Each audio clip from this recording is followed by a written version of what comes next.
I pledge allegiance to to the flag the of flag the of United the United States States of America, and to the republic for which it stands, one one nation, nation, under God, indivisible, liberty and justice for all. Madam Clerk, the roll call, please. Counselor Hilton, Present. Counselor Clark, Present. Counselor Edwards, Present. Counselor Driggs, Present. Counselor Cook, Present. Counselor Perry, Present. Counselor DiMederos, all present. Okay, and we have our solicitor with us as well as Deputy Clerk Jeannie V. Just a reminder to everybody from what we went through yesterday so that people watching on YouTube at home can hear us, that I'm eventually going to mute everybody and then raise your hand when you want to speak. So that way we only have one person speaking at a time. So it's clear on YouTube. For those who are on the phone, if you hit *6 on your phone, that'll unmute you and let me know that you want to speak. On to open session, council ratification of Tiverton Executive Order 2020-06 relating to establishing a 14-day self-quarantine for certain categories of persons. So at the request of the governor, Tiverton executed an executive order, which I signed, requiring people who are coming from out of state or any place with a shelter in place or stay at home order, that if they are coming here to stay, which they're welcome to do, but they must mandatorily at the request of the governor, Tiverton executed an executive order, which I signed, requiring people who are coming from out of state or any place with a shelter in place or stay at home order, that if they are coming here to stay, which they're welcome to do, but they must mandatorily at the request of the governor, Tiverton executed an executive order, which I signed, requiring people who are coming from out of state or any place with a shelter in place or stay at home order, that if they are coming here to stay, which they're welcome to do, but they must mandatorily at the request of the governor, Tiverton executed an executive order, which I signed, requiring. Okay, so small technical glitch there, in that apparently, since I'm live streaming this to Zoom, the playback is coming back on my computer. So I just had to figure out to mute my playback of the live video. Anyways, back to the order. The idea is that you do have to self-quarantine, and that is, per the governor, complete self-quarantine. You can't visit the grocery stores and liquor stores, and other than that, if you're coming, you do have to stay on a full self-quarantine for a full 14 days. In order to have this ratified by the council, if the council so desires, I do have my cheat sheet here per the solicitor. So I'm going to read it. Madam President, you don't need it because it's already on the agenda. It's only one. So I only need a motion then to ratify the executive order. Madam President? So moved. Yes. Second. So I think Councillor Driggs, are you, did you want to say something? Or you make it? I just have one comment. I don't know how important it is, but it's the English major in me. On the last paragraph, the word effect was left out. It just says will take on. And I'd like to verbally, if we could just make it read, will take effect on Thursday. That's fine. Okay, that's fine. So we'll amend this. Councillor Edwards. Thank you. So I want to have one point of clarification on this. Is this order stipulating that the clock for 14 days starts the moment they arrive here in town? or had they been self-quarantining prior to arrival, like let's say, for instance, somebody has been self-quarantining in New York. They've been doing so for 7 days. They drive all the way up from New York to Tiverton. Do they have to fulfill the balance of the 7 days for quarantine, or they have to start the clock again for 14 days? Counselor Hilton, Yes, Denise. I would think that when they get here, it's the 14 days because we don't know whether or not they really have quarantined. I think Denise is correct. I heard the governor, that was pretty clear to me that that's what she was expecting. That's the intent of the order, that it begins when they arrive in Rhode Island, 14 days from the date that they arrive in Rhode Island. Oh, I don't know, I find it, Any other It- questions? it's not clear, it seems excessive to me, so on the point John brought up. Just for good protocol reasons, and this was when those of us who are only on the phone, when you need to speak, could you just announce your name so the public knows who's speaking, please? This is Donna. Thank you. I agree with John. It's certainly not clear as to what the real verbiage is on this, as to someone already self-quarantining and then for 7 days and then coming here for 7 days. That you're asking them to stay by themselves for 21 days. I don't agree with it. It would have to have change of verbiage for me. That's just me. Anyone else? Chris, Denise? yeah, this is Denise. It might not be clear, but it's the safest thing to do because you don't know if they certainly have been quarantining. And you don't know when they came in contact with it traveling here. So I think as a healthcare professional, it is the safest thing to do right now. But this is Donna. I hear you, and I'm also a healthcare professional. But the fact of the matter is you don't know if anyone's doing any of this. So I just think it's kind of excessive, though.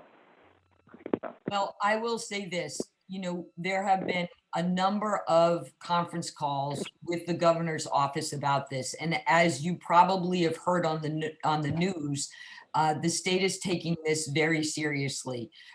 There are discussions in certain communities. You have at the airports right now, if you're flying in, you're being stopped by the National Guard and you are, told that you need to self-quarantine. You probably heard at the governor's conference call yesterday that the state police and the National Guard will be helping to enforce this. No one's telling people they may not come, of course, but Rhode Island has a significant number of vacation homes and second homes.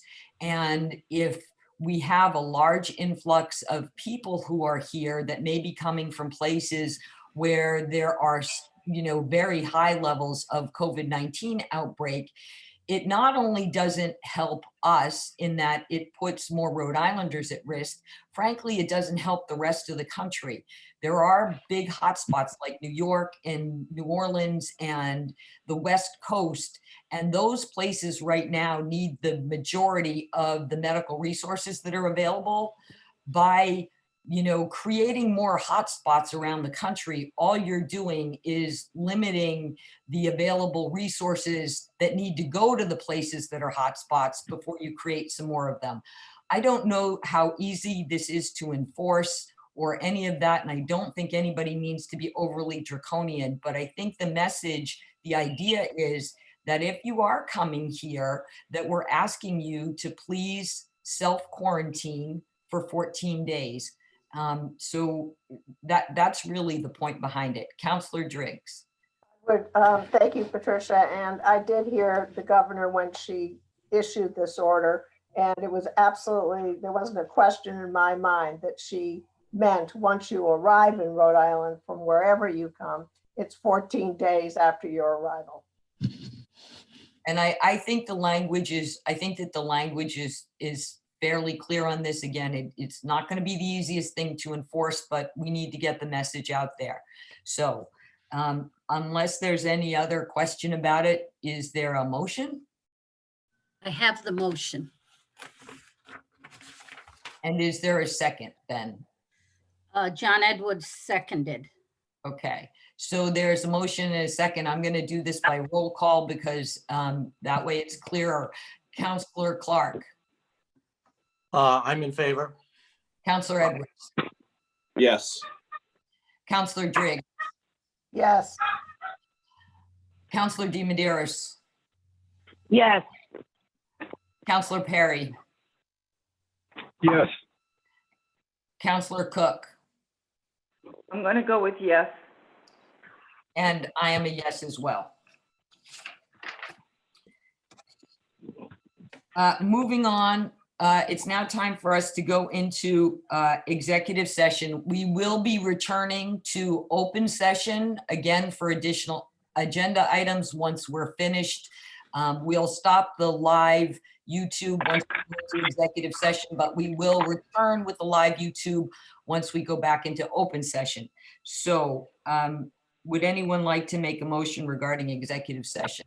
Counselor Driggs, you have your hand up. I do have my hand up. I'm just very, very careful that we follow the Open Meeting Act. And as happened before, I think before you go into executive session, and the solicitor can correct me if I'm wrong, I think three things have to happen. You have to indicate what section you're going in under, what the nature of the business is to be discussed, and then and have it be in the minutes before you go into executive session.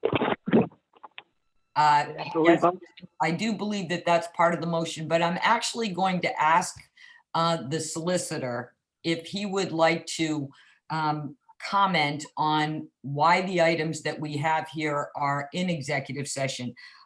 It seems to me, I think there's some discussion floating around there about some of them. So Mike, if you would like to explain to everybody watching at home what and why we're going into executive session for, that would be helpful. Okay, so the agenda as posted has 3 executive session items. The first item A is to go on to executive session to review candidates' resumes for the interim town administrator position, which, as you recall, the council voted on Monday to accept applications through Friday. And we are going to be the council is going to be reviewing those submissions and looking at the qualifications and character and fitness of those applicants who applied. This is permissible under the Open Meetings Act. In fact, it's the procedure that our own personnel board follows in the town of Tiverton. Once a name, or if a name is selected of the pool of applicants, that name will then be made public. The reason why we don't post all the names that apply is because obviously there's only one candidate who probably, of the many who applied, who's going to get it, and you do it to protect the privacy and reputation of those people who are not selected, or who might not want their name, on an agenda indicating that they applied for another job. So this is a completely permissible under the Open Meetings Act, and it's been done in the past. Item B is an ongoing conversation that the town has been having regarding a particular employee, and that we're just giving an update on the status of that employee relating to his health issues. And the third is just an update on litigation that the town has had regarding a retired police officer. Madam President? Yes, Counselor Driggs. I think we all received today from Nancy Mello, from Attorney Marcello, a correspondence he received from Justin Katz. Did everybody receive that? It was forwarded to us by Nancy Mello, and in full disclosure, I also had written Attorney Marcello, sent him an email last night because something's come to my attention, and I don't know, and you can tell me, Attorney Marcello, when's the appropriate time to raise it. But I think we have a real issue under 404, 504, and 505 of our charter and what we have to do. So, Here's what I would recommend. I did respond to your email that also from Ms. Cook, but I did not share that response with the rest of the council because I didn't think it was appropriate. But it is quite now, all we're doing at this point is we're making a review of the resumes that have been submitted. If you want to, at a later time in the meeting, if there's in the open session, if there's a movement to maybe, we don't know what's going to happen once we review these resumes. So at this point, I would just suggest that you go into the executive session under the exceptions that were cited. We can have a discussion, and then when we get to something happens at a future point in the meeting where you want to raise that objection or those concerns, I think it would be appropriate to do it at that time. Can we go back into open session? Yes, ma'am. Okay, thank you. Yes, I do know that Solicitor Marcello has reviewed emails that he's received from you, Counselor Driggs, as well as an email that came from Mr. Katz.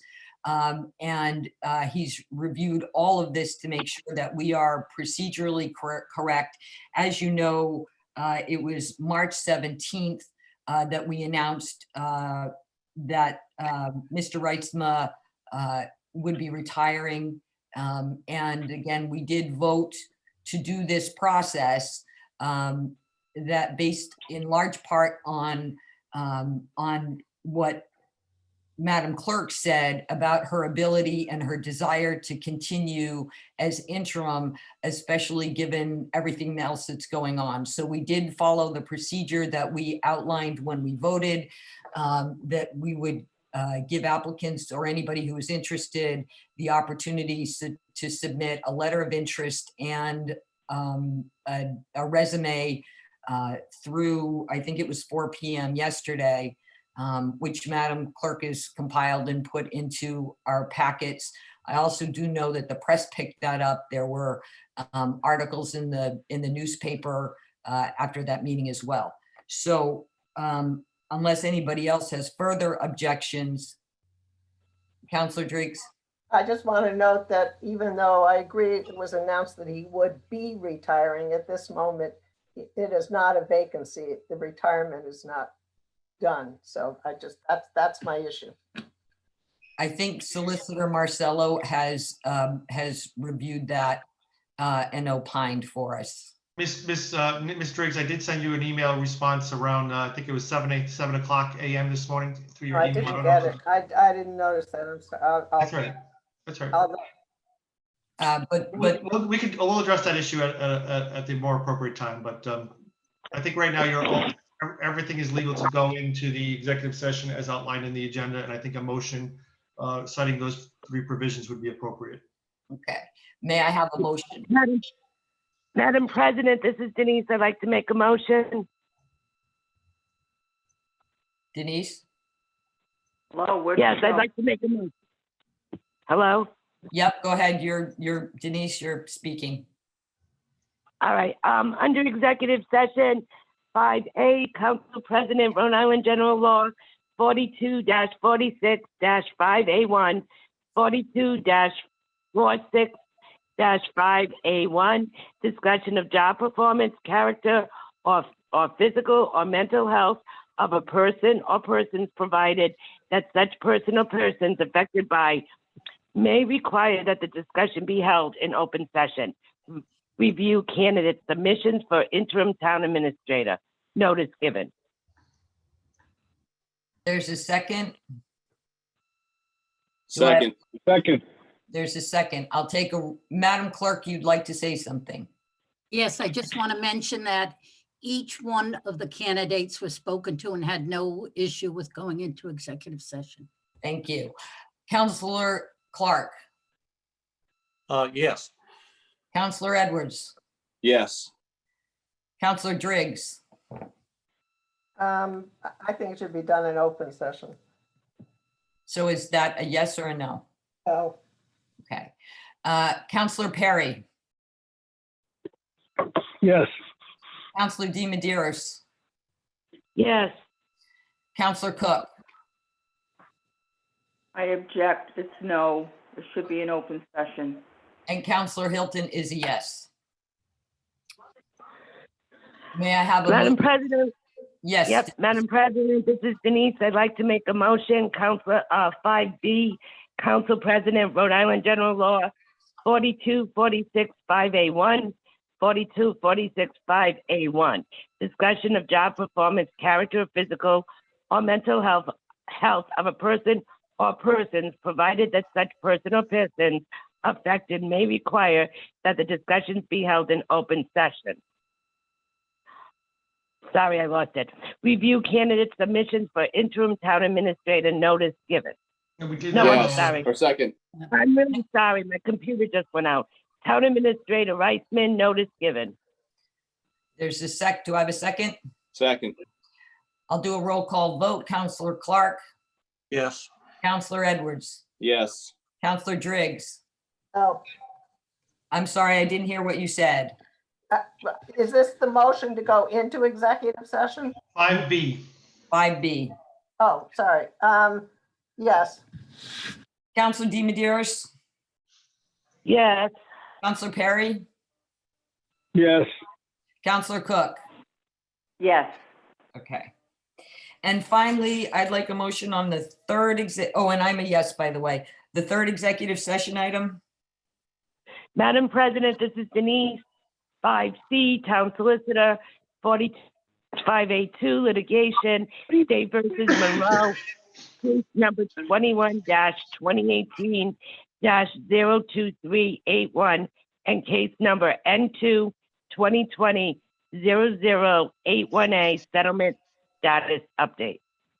Thank you. Is there a second? Second. Second. Roll call. Counselor Clark, Yes. Counselor Edwards, Yes. Counselor Driggs, Yes. Counselor Perry, Yes. Counselor DiMederos. Denise? Yes, yes. Counselor Cook? Yes. Okay, we are now in closed executive session. Madam Clerk, did you want to say something? Yes, I'm sorry. On the first item to go into executive session on the review of the candidate submissions, I did not get Councilor Clark's vote. Counselor Clark, on the first item, could you repeat your vote? My vote was yes. Okay, thank you. And just for the record, Mr. Reitzman, I sent him a notice and he sent back that there was no objection for executive session. Okay, thank you. Just have a Counselor quick Driggs. request of attorney. Could you forward that to my personal email, whatever you sent me, because I'm not pulling it up on the town thing. I will try. Thank you. Yep. Thank you. That's just the- We're going to stop the YouTube live while we go into executive session. We will return to the live stream of the meeting when we get back into open session. Okay. Check mail, refresh.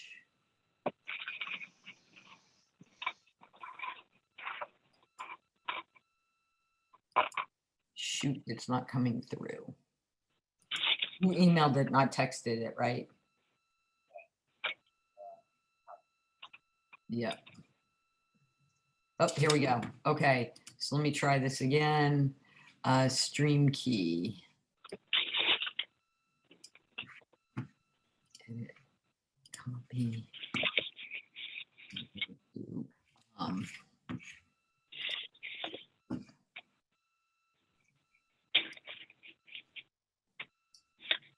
So I'm going to, see now, it says I'm live now. Oh, I think it worked. For some reason, I think it took it. It just was slow. Can you see it now? Okay. Okay, folks, we're back live with the continuation and we are returning to open session on YouTube. Do I have everybody here? Just Joe Perry, yes. for the record, we should just do another roll call. It's a little different, but we should just do another roll call. That's fine. Okay. Counselor Clark, Present. Counselor Driggs. Nancy, is your volume not on? Can you hear me now? Yep, now I can hear you. Oh, present. Counselor Edwards, Present. Counselor Cook, Present. Counselor Perry, Yeah, present. Counselor DiMederos. Present. Okay, we're all here. Madam President, a motion to seal the executive session minutes would be in order. So Okay. moved. So moved. Okay, there's a motion and a second. Second. Counselor Clark, Yes. Counselor Driggs, Yes. Counselor Edwards, Yes. Counselor Cook, Yes. Counselor Perry, Yes. Counselor DiMederos, Yes. and I'm a yes. Okay. Solicitor Marcello, is there anything from executive session that we need to announce? We can do that after we finish the regular agenda items. Okay, in that case, back in open session, now I have to find where I put the other half of my agenda. Unless someone's got it in front of them and can read the agenda item for me, because I have too many papers. Madam President, I can read it, but may I just, according to the solicitor's advice, I'd just like something on the record, because I believe we're going to start discussing applicants for interim town administrator. Yes, thank you. Want to make sure that it's understood, or what my understanding is, that legally, whether there's a vacancy is up in labor law is up to the employer.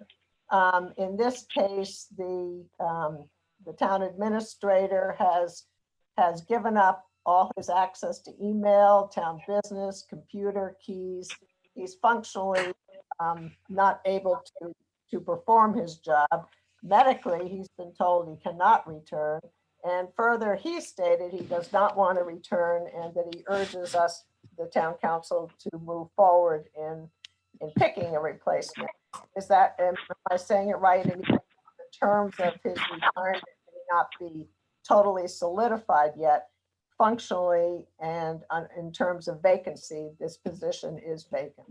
Correct. The town, based upon those facts and others that you did not mention, but those facts would support a finding of vacancy, which has been the status of this position for at least the last 6 weeks. Thank you. Before we discuss this, just so everybody understands, by charter, Nancy has been performing duties as acting town administrator.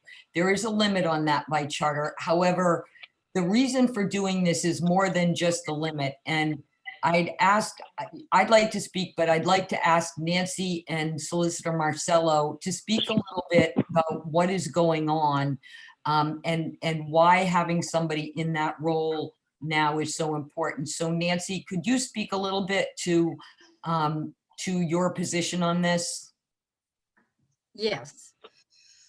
I have served and am serving as acting town administrator. But in lieu of the fact that this position is vacant and we're going to need an interim administrator, I do not feel that I should be considered for that position. And the reason being, I have several risk factors in this. However, I'm going to work every day. I'm staying some evenings. I'm going on weekends. There is a lot to do beyond just acting town administrator. The coronavirus has put a layer on this that is almost a full-time position in itself with conferences. Council president has been handling several conference calls a day, but so have I been handling other conference calls a day, and the solicitor has been. Between that and the personnel issues going on at the town hall and all the other business of planner and everything else that's going on, it's more than you can expect from one person. And I really feel that since I know I will be unable to perform interim town administrator duties, I have requested that somebody be appointed in that spot. Thank you, Nancy. Mike, do you want to speak a little bit about sort of what is, so people understand what is going on in terms of the state and this emergency? Sure, happy to. So as you know, the governor declared a state of emergency about 2 weeks ago now. I guess we're in our second week, which was followed by a declaration of municipal emergency by the town council and ratified by the town council at its last meeting. Because of that, there are many meetings that happen on a daily basis with the governor's office, with EMA directors, with municipal leaders on a daily basis, which have been required because of the emergency. There has been a tremendous amount of coordination, reporting, other issues that have come up with the COVID virus that has taken at least probably about 50% of our time. With the COVID virus, there has also been a lot of personnel issues that need to be addressed, some of which are easy, some of which are a lot more complicated. And therefore, all that is in addition to the normal operation of a town. And the council president has been great in stepping in some of this role. The town clerk, acting town administrator, has also done a great job. But there's only so much time in the day, and we're all doing our best. But unfortunately, other decisions need to be made as well regarding the governance of the town as this virus continues. And therefore, I think the council is well within its rights to move forward with an interim town administrator on the emergency status that we're in. Thank you. So just to follow up a little bit on that, there are multiple conference calls with the state every day. The Rhode Island League of Cities and Towns has coordinated a daily call, and they're doing yeoman's work in trying to represent the issues that are coming out of communities, which are just staggering, that we need to go back to the state and get answers on. The governor her staff has a call for us every day. But, it's a combination of things. It's not just all this COVID-19 stuff, which, I mean, there are just innumerable directions, but the state also wants information from us constantly. And some of that information is a lot to gather. There are regular directives every day about things like stores and employees and our first responders. It's pretty overwhelming. But the other part of this that is really rising to the forefront after we get past the immediate sort of, COVID-19 concerns is, and for all municipalities, the budgets and how we're going to operate next year. If you've been following any of this, you realize that the state is, financially very strapped right now. Both of the casinos are not open, and that represents a significant portion of the state revenues. Never mind, all the other revenues are down because all the businesses are closed, hotels, meals tax, you pick it. So, what municipalities do about their the rest of this year's budget, and how you manage that, but especially what municipalities are supposed to do about next year's budget is a giant open question. And there's going to have to be a lot of negotiation that goes on with the state on this. We don't know how what our revenues will look like next year. We just don't have any way of knowing. The state is already warning us that there are significant quote unquote headwinds in certain areas that the state is facing as they relate to money that the state normally gives us. So the first tidal wave is dealing with the virus itself and the safety issues that have to be enacted.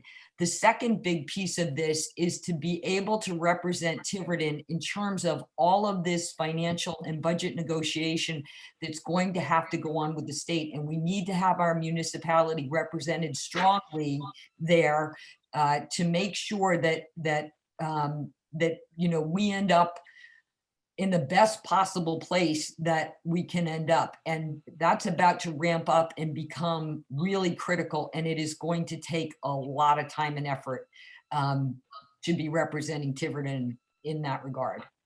So just so it's clear for the record, so all the reasons that we just discussed is motivation for the item on the agenda, discussion of applicants from the interim town administrator. what we just engaged is the background for the council's actions and the justifications for putting this on the agenda. So that's a little bit of background. I will now disclose in an executive session that there were, I believe, there 6 applicants for the interim town administrator position. Sorry, thank you, sorry. There were 5 applicants. The council did engage in a ranking and or discussion of those 5 applicants, which all enclosed, which all occurred in executive session. No votes were taken regarding any appointment or selection of any individual candidate. However, they were ranked, and therefore now the council, if it so chooses, can take a further discussion as to the quality of the applicants in open session and the direction they want to go on.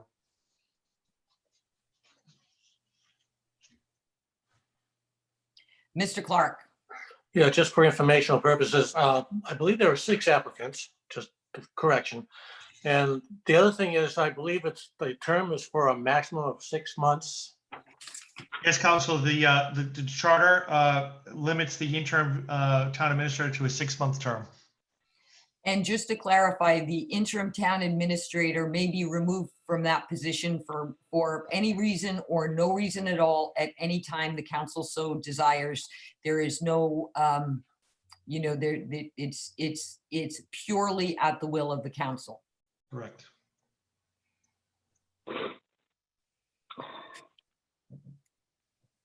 Questions or comments or thoughts from the council? Anybody?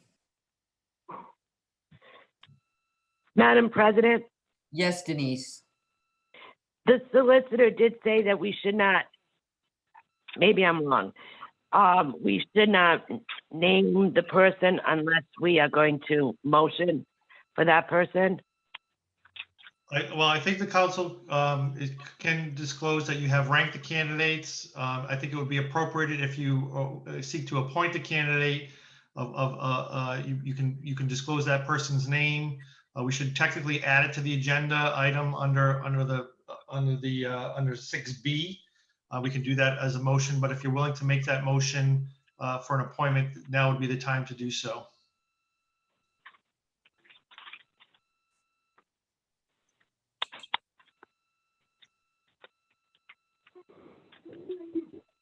Unless you wanted to engage in a general discussion as to what the applicants and what you guys were looking for from an interim perspective. Sorry, John. Madam President. Should we make a motion? Oh, go ahead. Go ahead, John. So I just want to say from my perspective, based on the discussion that we had in executive session, that after looking at all the candidates, I really feel that what we should be looking for in an interim is somebody who is specifically going to be an interim administrator. And what I mean by that is I'm not looking for a person to come in to fill the administrator role to basically audition to be our long-term plan. I recognize fully that, the situation being what it is, with the vacancy in the administrator's role, that we need to have somebody to fill that position. And I would really, at least from my perspective, I think it should be somebody, A, who has familiarity with the budget, B, who has familiarity with the town, and C, we acknowledge is not somebody who's part of our long-term plan. I think that the council needs to be exceedingly deliberative when we approach what our long-term plan is at administrator. And so, based on the discussion, I think, it would be appropriate for us to make a motion to put on the agenda the ability to appoint somebody. But from my perspective, that's what I was thinking about approaching this situation.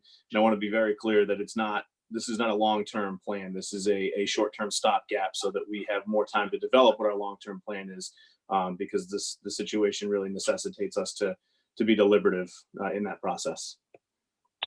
So John, would you like to make a motion to that effect and specify that clearly that this is it's not only an intern position, but it's the council's position that we're really looking for somebody with the best set of skills that we can find right now to deal with the particular issues that are in front of us, or something like that, to that effect. Would you like to make such a motion? Yes, but I do want to defer to the solicitor for the appropriate language, because I do not want to run afoul of the Open Meetings Act. Thank you. So the motion would be, if you have a name in question, the motion would be to amend the agenda under 42, 46, 6B, and provide the person's name to add the name under the possible vote for appointment of interim town administrator, to disclose that name. And in doing so, it's not only for discussion purposes only, but for appointment based upon the agenda that's already been provided, but also on the, based upon the status of a declaration of municipal emergency that has been done and ratified by the town. So I would like to make a Okay. motion to add to the agenda under 6B, under 42, 46, 6B, all of the stuff that the solicitor just said. Hopefully you caught that, Nancy. And I don't know the what name, 6B is. I mean, I know what 6B on the agenda is. I don't know what that is under general, except, I'm just Just the open meetings law, that's all. open meetings law. Okay. So Rhode Island General Law 42, 46, 6B, to appoint Christopher Cotta as the interim town administrator. We're just gonna add his name to the agenda for appointment. Sorry, adding his name to the agenda for appointment. Thank you. Okay, Second. there's a motion, I have a sec, there's a motion and a second, so we'll do a roll call vote because I. And just can't- to be clear, sorry, Council President, just to be clear, this is only adding his name under the agenda 6B, then you can have a discussion as to his qualifications and whatnot. Okay, so the motion to add the name to the agenda, Counselor Clark, Yes. Counselor Driggs, Yes, Counselor Edwards, Yes. Counselor Cook, Yes, Counselor DiMederos, Yes, Counselor Perry, Yes, and I'm a yes. Okay, so now that's been added. now a motion, right? So there'd be a motion in a second, and then there would be discussion. There'd be a motion to, I guess, a motion to appoint. Solicitor, could you help us out here again? Sure. So I think you would want a motion to authorize the town clerk and myself to offer a position of interim town administrator on such terms and conditions as the council will later discuss under 6C. Madam President, Yes, John. so I would like to make a motion to appoint or to direct the solicitor and the clerk to offer a position of or appoint a position of interim town administrator to Christopher Cotta, subject to the offer terms and salary discussed in a subsequent agenda item 6C. So let me just jump in there for a second. So the motion is to appoint and authorize the discussion of an agreement, correct? Correct. Okay. Second, So there's a motion and a second. Mr. Clark, Yes. Nancy Driggs, so I'm, I thought we were having discussion. oh, sorry, I apologize. I didn't see a hand go up, so I wasn't sure. So discussion, sorry about that. Dave, do you have, Nancy, did you want a discussion? are you asking me or Steve Clark? I'm asking anybody, but I wasn't sure. Nobody's hand went up on my thing, but I couldn't tell if you're asking for discussion or not. Does anybody have a discussion Yeah, item? I Okay, Nancy, or maybe I just stated with my vote, I don't know. No, go ahead.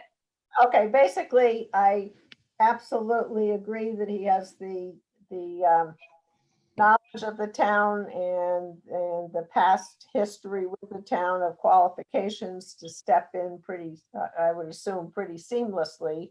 And I do think that's important. I may have trouble voting just for other reasons I've stated, but I do agree that for an solely interim position, I don't dispute he has the qualifications. John, Matt, thank you, Madam President. So I would just like to reiterate again that, when I'm thinking about this and the reason why I'm supporting this is because this is purely an interim position. And, based on our discussion again, I believe that not only does Mr. Cotta have the qualifications and the knowledge of the town and past experience with the budget to be able to step in and do this role, but it's pretty apparent that, Mr. Cotta is not seeking a long-term position with the town as well. And that, following this appointment, I think that we need to, reconvene as a council and begin the deliberative process of how we go out and select our long-term solution for town administrator. Okay, anybody else? Madam President, Yes, Denise. I think that Chris Carter's experience of 19 years on our budget committee and is going to be unbelievably beneficial. I think he'll be able to step right into this with maybe a little bit of discussion and orientation, but he certainly knows the department. He certainly knows how the budget is run, and he is very qualified for this position. Mr. Clark. Yeah, I'd just like to weigh in that, there were 5 other candidates that we looked over very in great detail. And Chris Cotter is by far the most qualified. I don't think there was anybody else that really has what we're looking for this interim position. So although there were 5 others, Cotter was clearly well qualified. Anybody else want to weigh in discussion? Oh, there he is. Never mind. His camera stopped working. Stop for a second. Joe or Donna, do you have a comment? I just want to make sure that when there's discussion of salary and benefits, that, as I understand it, that will be on the next agenda? Yes, that's the coming up item. Okay, all right. Okay, so in that case, is there any other discussion? Nancy Mello would like to say something. Council Hilton, I've heard a few of the councilors saying that Mr. Carter clearly is just looking as an interim. I'm not aware of that. I don't see anything in his resume that says that. So are you saying in this agreement, to negotiate this agreement where we want this, whoever your final vote is, you cannot apply if they chose to apply through the process? I've heard councilors say he's not interested. I have no idea. So my only question about that, in saying that, although I do understand the point and I completely agree that, once we get through this immediate crisis and we can go out to the regular advertising, RFP, everything, we want to cast a broad net and we want to get the best, most qualified candidate that we can. And that we're not looking at the interim position. In our mind, it's not a stepping stone to the permanent position. But I will say this about that, because I made sure I read through all of this. There is something in our charter that says that even if you're named as interim, you can only do it for 6 months, but there's nothing, and it says this in the charter, there's nothing that precludes you from applying a regular application like everybody else after the 6-month period is up. So I just don't want to get into a charter violation here. But I think it's most clear, the council's intention is, while anybody is welcome to apply when we go out and look for a permanent, that we have every intention of doing that and looking for the very best, most qualified, candidate. Mike, am I sort of like? That's correct. So that you're right on the charter, and obviously the council is the appointing authority. And so it seems that you've already made a decision that whoever this interim person is certainly could apply, but it's your decision whether or not you would be appointed if you so choose to apply for the permanent position. So that's right. He would just be another applicant like anybody else if they did choose to apply. John. Edwards. So Madam President, thank you. I just want to clarify for the clerk. It appears to me, based on Mr. Cotter's resume, that he doesn't have intention of applying post the interim position. It seemed to me that, based on Mr. Cotter's work history, lengthy experience with the town, You know, I don't, and again, I'm not going to speak for him, but I don't anticipate seeing him apply for the full-time job when we go through that deliberative process. Okay, I just wanted to be sure that, I haven't spoken with him. If that was the question, I haven't. But No. that was my read on the resume and the letter he submitted. Okay. So in that case, there's a motion and a second. You've all switched order on my screen here. Nancy Driggs, Abstain. John Edwards, Yes. Stephen Clark, Yes. Denise DeMederos, Yes. Joe Perry, Yes. Donna Cook. Donna, Yes, is that a yes to you're there or a yes on your vote? I think I'm here and it's yes. Okay, and I'm a yes. okay. The vote was 6-1, 1 abstention, Counselor Briggs. Okay, all right. So on to the next agenda item, which is, since I have no longer have my agenda in front of me, would someone be so? Terms of hire, Yeah. and salary and benefits. So if you might want to talk about in broad fashion to give the town clerk and myself some broad authority. I don't know if you want to get into the specifics. I don't know if we have a budget number yet that's available funds, but I think we would like some guidance anyway. The agenda states terms of hire to include salary and benefits. Does anyone either have a motion or a discuss, or would like to throw out a concept for discussion? John? So, given the fact that we've already found that the position is vacant, that it seems we've been paying, a stipend to our clerk to, operate in that role.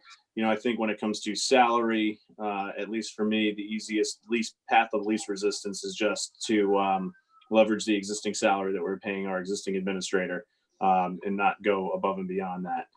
Given the financial potential crisis that we're facing, I don't think we should exceed that dollar amount. That makes sense to me. I don't, since this is an interim appointment, I don't really know how benefits work. Mike, do you have any? I don't. I mean, it could be whatever the town wants to. The question whether it accrues vacation time, sick time during the interim appointment, I don't know. Nancy probably has a lot more experience with that, how the town has done it in the past, but it's totally up to us. We don't definitely have to give him, or, we don't have to offer anything, but we probably should offer, some type of sick time or something like that in case he needs it.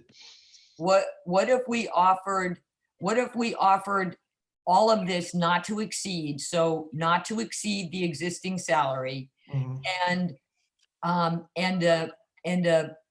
like a prorated monthly accrual. In other words, Right. I mean, you could just offer, one of the questions would be to just give the person, say, I'm just throwing out a number, don't get scared with this number, 4 weeks. And whether or not, that's to be used for sick, personal, whatever he needs to use it for, and that's it. And he can accrue it or not accrue it, but give the person 4 weeks and to be used as he wants, whether it's vacation, sick, personal time, whatever it is. So one question about that though, would be, I mean, this appointment can't be for more than 6 months. Correct. It could be for less. So I wouldn't want to offer somebody this and then, if everything is great in 2 months and we go out and we hire a permanent town administrator, that then we have to pay this person unused vacation days. I mean, I think we could maybe come up with a concept that says, we recognize they may need some sick or vacation time, but it should sort of be tied to the duration, prorated to the duration that they're here, and that we're not going to owe them time, if they don't stay for the full 6 months or the maximum 6 months if they leave. That's how I get it. Yep. Verbalizing it well, but Yes. that's what I'm trying to say. I don't think he should get anything except the money. That's it. He is salary, so, I mean, it would be a stipend salary we're paying. So if he were out on a vacation day, you'd still be paying that salary, so it might be better to define what you would give or allow for that. But I think we should come up with a more reasonable than 4 weeks. This is Donna. I disagree with any vacation time. Someone should actually have to be here for at least a year to be accruing vacation time. It's outrageous. Also, maybe he can have 2 sick days a month. That's it. I'm not getting into like full-time stuff here. That all of a sudden we got to pay all this money. It's just interim. The only thing we would be required to pay out under Rhode law would be vacation, accrued vacation time, sick time, well, comp time, we wouldn't have to pay that, so. Well, he shouldn't get any vacation time because you should at least be here a year to accrue it, let alone be given. This sounds outrageous to me. I can't go along with it.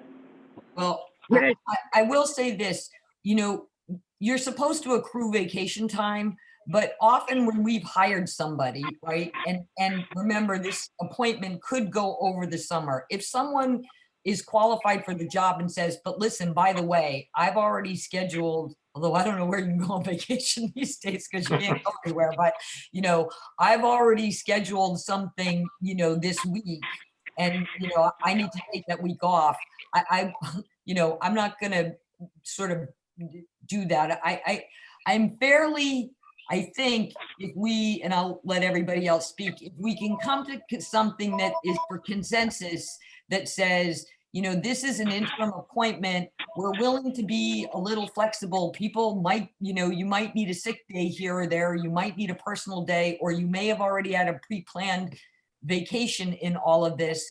We can work around it. My big question though is, in terms of like health benefits, I don't even know if you can give somebody health benefits for 6 months. So I don't know if that's on the table or not. I would like to ask the solicitor that one. I think you can provide health benefits to anybody at any terms that they want. It's whether or not the person might not even need them. We don't know. Yeah. My concern is sort of along Donna's line and sort of combining what you've said, Patricia, which is that he's coming in sort of at an emergency time in our town with an unbelievable amount of backlog work, budgets that have to happen. And I think he's very, very aware of that. It's for 6 months. And I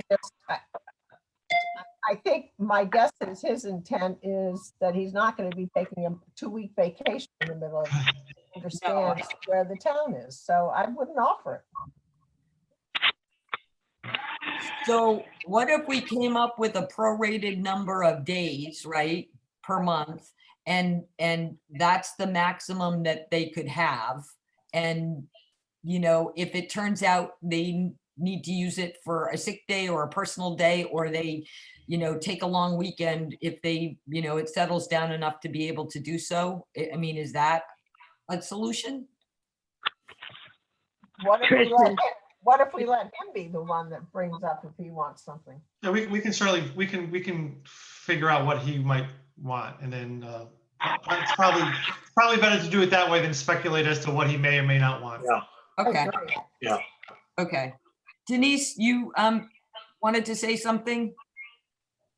Well, this is a salary position for 6 months, and I don't know if we need to be this specific. He's going to be paid, and and we'll give him time off as we feel is reasonable. Like if he really does need a week off, well, then he'll take a week off. If he comes to us and says, I need to take the next 2 months off, we said no. But this is a salary position, so we're going to pay him. So I don't know if we have to really get this complicated. Yeah, You know what I'm saying? That's a good point, given that this position serves at the pleasure of the council. So if it were to become a thing where somebody was saying, well, it serves at the pleasure of the council. I mean, we can unappoint somebody for whatever reason we want at any time. So maybe we just need to say compensation not to exceed the budgeted amount, and let the solicitor and Nancy find out, if there's anything else required. I don't know. I think I got the sense of what Nancy and I have the sense of what the council would like to do. Trish, Yes, this Denise. is Denise. I also think after speaking to Chris, we get a better picture if he does need some time off, and then they can come back to us and discuss that with us. That's what I say. Okay. Great. So then there'd be a motion to direct the solicitor and Nancy to engage in these discussions. The only thing having been decided is that the salary shall not exceed the available budgeted amount. So moved. Second, Okay, there's a motion and a second. Nancy Driggs, Yes, John Edwards, yes. Stephen Clark, Yes. Denise, Yes. Joe Perry, Yes. Donna Cook.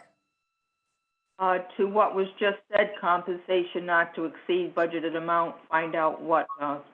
Carter wants by the town solicitor and Nancy Mello. I agree to that. Okay, and I'm a yes too.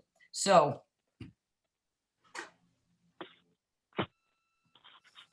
Okay, so before we adjourn an executive session, I just want to disclose that under item 5B, the council authorized the Labor Council to finalize a separation and settlement agreement with the former town administrator, Jan, and the terms and conditions of which will be disclosed at a later date. And same with the item 5C, State versus Monroe, that a settlement has been reached, but the documents have not been fully executed yet, and therefore they'll be disclosed at a later time in accordance with the Open Meetings Act. Because the disclosure of which at this point could hamper future, the status of the settlement. That's all I have to disclose. okay. Motion to adjourn. There is a motion to adjourn. Do I have a second? second. Okay. There's a third. Before we adjourn, I would just like to discuss this. I would first of all really like to thank the council and Nancy and Mike for being so great about participating in this meeting this way.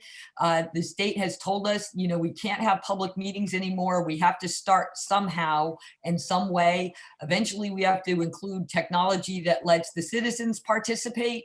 But this is the first step. I know it was short notice to get everybody up to speed and to do this.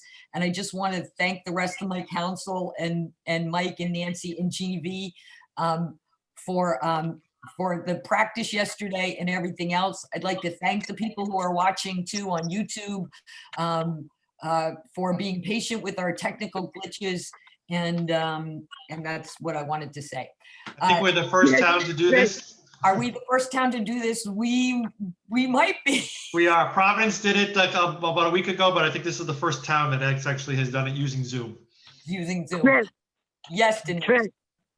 I also want to say thank you for you, because without you, this would not have happened. And learning how to do this, I think many of us would not have been able to accomplish this. And I also want to thank you, because I don't think that people realize you've been putting a lot of time into this, helping Nancy, going on conferences, and I really do appreciate it. Well, thank you, Denise. I don't think any of us planned on this ever happening, but we are where we are, and one day at a time. So,